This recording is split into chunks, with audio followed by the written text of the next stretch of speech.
Hello chess friends, and welcome to Zarov's chess channel, and welcome to my hyper accelerated dragon Sicilian defense series. So in this series we're following a very nice and effective weapon while playing against e4, and this is my video number 24. So with the introduction video, this is already my 25th video in this very nice opening. So the idea behind the series is that you have a very nice coverage of everything of this particular lines that can happen to you.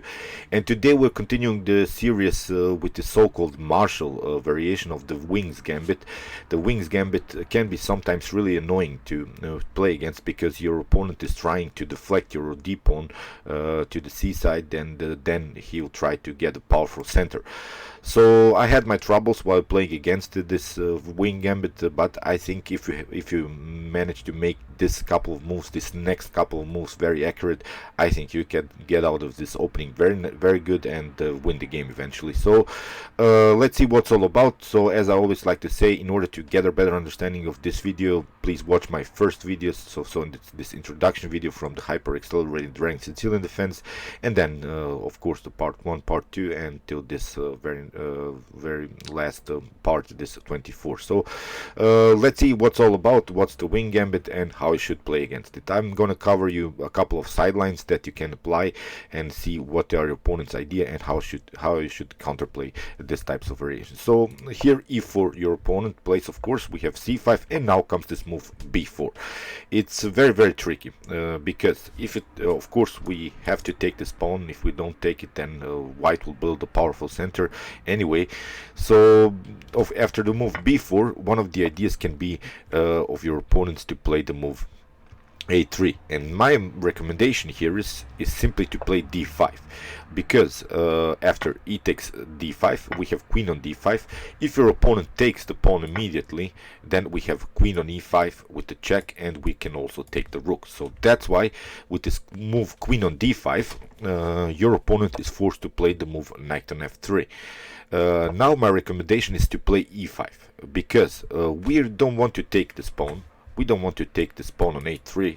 We want to white to take the pawn on b4. So we are delaying the situation, this dynamics. We are delaying really this situation for a while.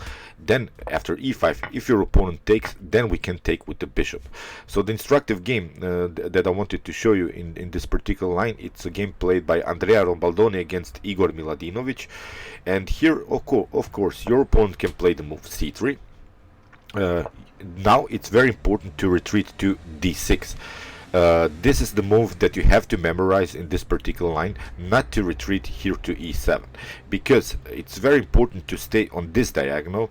Your opponent would try something like knight on a3 and then knight on c4. So that's why if you play bishop on e7, you will lose again another tempo in order to defend this pawn on e5. If you retreat, then maybe after that on f6 in order to defend this pawn, then you have lost this square for your knight, which could be a very nice square to develop your knight on the most natural square. So let's see the possible continuation. Here knight on a3, we're developing of course knight on c6. Your opponent now cannot play anymore this move d4 because he'll solve the problems in the center, and basically what white is trying to do is maybe somehow to play d4 and c4 and have both of these pawns connected in the center. But you see, that's why this e5 move was very important. So in the game here, knight on b5 was played, and that's why it was very important to stay with this bishop on this diagonal. Now we can play bishop on b8, and we have now protected this c7 weakness, this d6 weakness, and we're staying still with the queen in the center. So here rook on a4 was played by white with the preparation to play bishop on c4, but in the game knight from g to e7, simply developing fast. We want to castle, secure our king, and maybe after that play something like a6, kicking away finally this knight on b5. The problem of this knight on b5 that it cannot retreat here on this very active square on c3. It would be retreating here again on an inactive square, maybe a3, and then after that c2. So here after bishop on c4, it seems like an aggressive move, but now queen on e4. So very important. After king on f1 we have queen on g6, and we have now, I think, solved the problems of this opening. We're pawn up. We have a good activity with our pieces, still this open diagonal, still possibilities to even push here the pawn on e4 and really cover also very good this dark square. So we have also developed our knight, so we are one move far away from castling, and I think in this particular line you have solved all of your problems. White's king is an unnatural square, although white has of course also very nice activity with the pieces, but I think in this particular line you have solved all of these problems of this wings gambit. Maybe you lose some games even in this particular lines, but that's how you play chess. I cannot show you all of this tactical possibilities. I just wanted to show you this particular line, and I think, as I said, you can really solve these problems in the very early stage of the game. So let's see now a different possible continuation here, e4 c5, and the instructive game that I wanted to show you, it was a game played by Karl Pedersen against Mark Taimanov. Again, b4 with the wing gambit, we have c takes b4, and now bishop on b2. The idea behind this pawn is behind this move is to challenge us now here on this dark square, because we would love to maybe develop our bishop on g7 and play in our hyper accelerated dragon Sicilian style with a very nice bishop. But here my recommendation is, again, I just wanted to memorize this next couple of moves, then I think you can really get out of this mess, is to play really this provocative move. It's the move knight on f6, because if your opponent takes, of course, the knight on f6, then we have g takes f6. We can play after maybe something like a3, again our e6 idea, and we have also preparations here to play the move d5. We have a very firm center, so I think this is not a problem here to continue the game. But this provocative move after knight on f6 forces now white to do something. If queen on e2 or queen on f3 to defend this pawn, it's a little bit too passive. The queen comes then again on an unnatural square. You see, you cannot play knight on c3 because the b4 pawn is covering that, and in most of the occasions white will try the move e5. That's why this knight on f6 was this provocative move. Okay, white has a tempo, but basically we have solved now the problems in the center. After knight on d5, we see knight on f3, we have e6 covering now our b4 pawn, and after d4, you see, if your opponent tries to move c4, then of course we can take en passant and it's not a problem. So here b6, and now a3, you see white is trying to also deflect now this pawn to the a file and then try his c4 idea. My recommendation is simply to stay calm. Bishop on b7, simply developing moves. Here we have a takes b4, and now bishop on b4. Again, I'm pointing you out, we are delaying the situation here after in this dynamic here setup after in this clash of these pawns. You don't want to take, of course, immediately. We are waiting again white to take the pawn on b4. So after a takes b4, bishop takes on b4, and okay, c3, you again a tempo, but now bishop on e7, and now c4. Knight on b4, we have knight on c3, and now castling. So here bishop on e2, and now a6, preventing some knight on b5 ideas, and now after castling, it's very important here to play the move d5. This solves really the problems in the center. After e takes d6, we have bishop takes on d6, and now, although white has this very nice hanging pawns in the center, but still, I hope you realize we have a very nice activity with these two bishops. The knight is in a very nice square. It's already on the 4th rank. We can even develop knight on d7, knight on f6, again bringing the knight on the most natural square. And I think again it's a battle. Of course you have to battle for a win here, but I think you have at least equalized the game, and the evaluation is slightly better even for black here. So let's see now another example. It's a game played by Andrew Thomas against Svetozar Gligoric. One of the ideas of whites can be to delay also these moves like a3, bishop on b2, not forcing this attack against this b4 pawn. Again, my idea is simply to play d5, cracking the position, challenging now immediately white center. We saw the problems. If your opponent tries e5, then you can play bishop on g4, but we'll come to this line later. Here after d5, after e takes d5, now knight on f6, we have a3, and now knight takes on d5, again a takes b4, and now knight on b4. Again, your opponent can try bishop on b2, but now knight on c6, we have knight on a3, again similar idea, but now bishop on f5. So my recommendation is simply to try to develop your pieces on the best squares. Here the bishop on f5 is perfectly fine with the preparations, maybe to play rook on c8. Now we can play even e6. In the game, bishop on e2 was played e6. We have castling by white, and now bishop on d6. This is a very tricky line, because if you take this pawn on g7, then rook on g8 is very dangerous with the preparation to play then after that bishop on h3. So we can stay now even with the king in the center, because we have a good activity with our pieces. So after the move bishop on d6, here d4 was played, and now Svetozar Gligoric finally castled, and I think again you have solved the problems.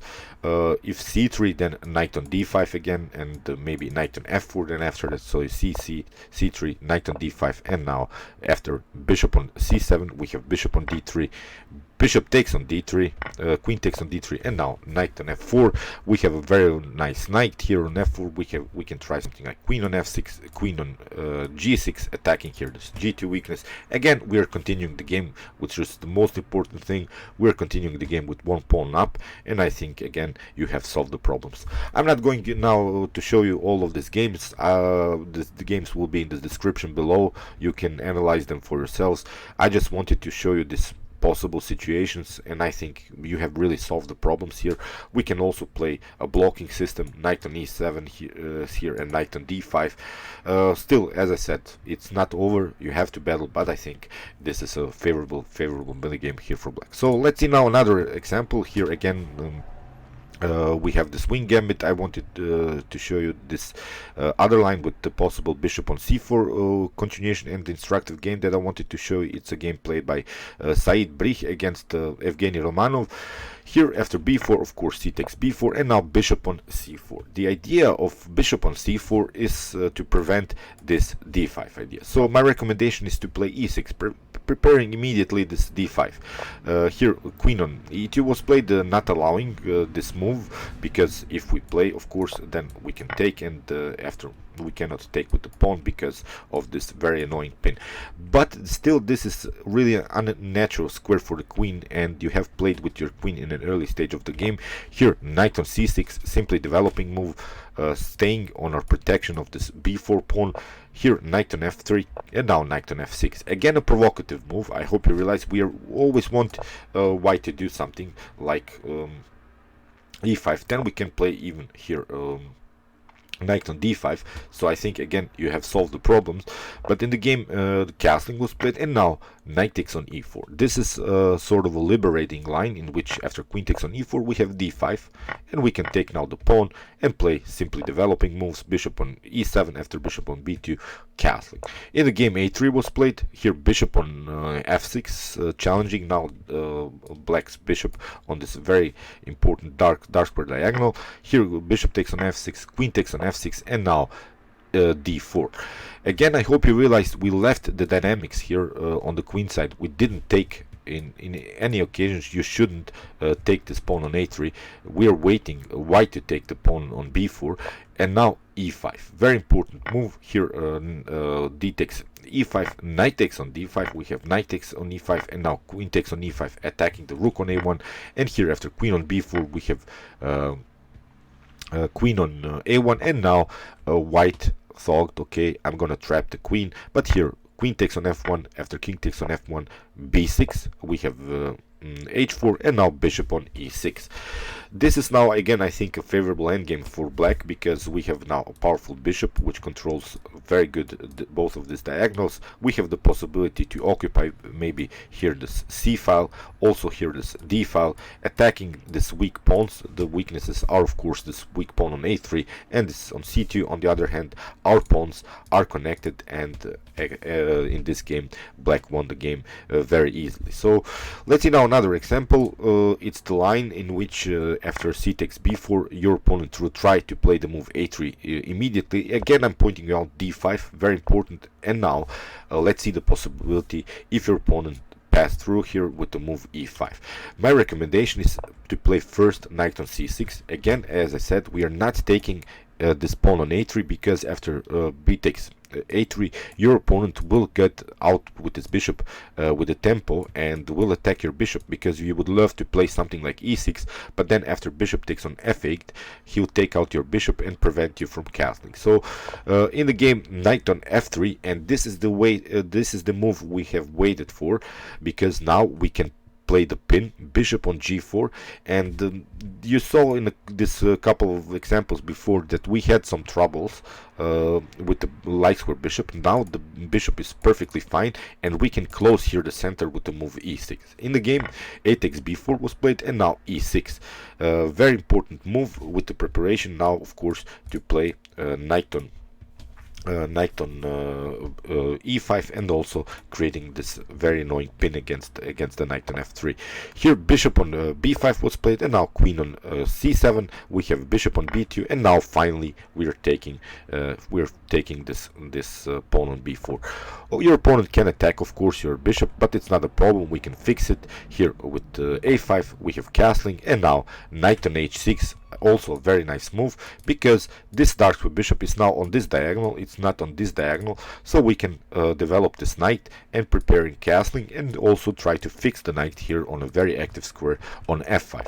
c3 was played, not a problem. Here bishop on e7. We have d4, and now castling played by black. Oh, pardon me. We have castling, and now I think again we have solved the problems. We are pawn up. We have, what's more important, this pass pawn here on the a file, and in this game black also won the game very easily. We have still possibility to crack the position here with the move f6, this space advantage that white has created.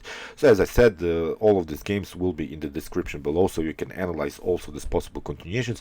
I hope you realize in these lines that I've explained you have really solved the problems. Still the battle is going on. You have to be accurate, you have to play good chess in order to win games, but I think you can get out of this mess by applying this very important moves like d5, knight on c6. This pinning idea is also very important. We saw also this delaying move of b4 is also very important. So these are the things that you should memorize in this win gambit, the Marshall variation, and I think you can manage to do it and win games in effective ways. So, okay, I hope you enjoyed this video. Meanwhile, you can watch my other hyper accelerated drag Sicilian videos with some more lines of this very nice opening, and you can also watch my King's Indian and nimzo-indian videos, in which I show you some good openings while playing against d4, and you can also subscribe to my channel if you like this content. Thank you for watching, guys, and chess is the best, of course.